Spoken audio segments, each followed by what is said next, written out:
Matière, examen et adoption du rapport de la commission ECOFIN sur la loi de finances rectificative. Un budget amendé suite à la situation sécuritaire qui prévaut dans l'est du pays, la réduction du train de vie des institutions et tant d'autres paramètres. Dans le rapport présenté à la plénière par la commission que dirige le député national, il ressort la modification de l'article 8 qui prévoyait l'abrogation de l'article 51 de la loi de finances.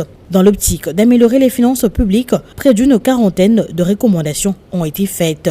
Après un bref débat sur 381 députés nationaux qui ont pris part au vote, 376 ont voté pour, 0 contre et 5 abstentions. Ce sont des régimes douaniers internationaux. Alors ces régimes ont été abrogés par l'article 13 de la loi des finances en cours.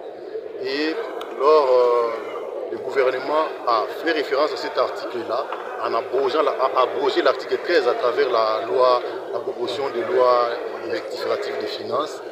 Et au niveau de l'ECOFIN, la proposition du gouvernement n'a pas été prise en compte.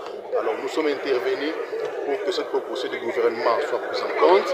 Et là, comme vous l'avez bien suivi, le volet CKD a été pris en compte. Donc c'est un régime qui est réhabilité en plus de moitié du Congo. Et là, pour le plus grand bonheur de notre économie et en particulier des motards, du secteur motocycliste. Quels sont les avantages? Bon, en fait, c'est un régime porteur de croissance, créateur d'emplois.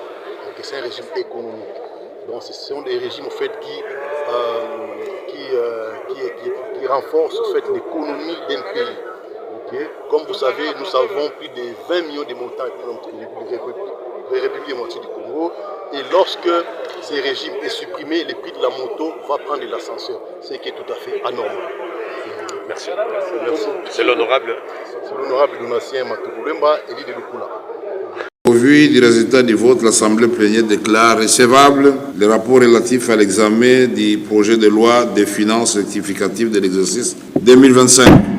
En conflit, la proposition de loi portant lutte contre la drépanocytose en RDC du député national Antoine Ntabala a été après intervention de la députée nationale Christelle Voinga, envoyée pour comparaison à la commission PAJ et bureau d'études afin de réconcilier les deux parties au fin que cette proposition de loi soit portée par les deux élus nationaux.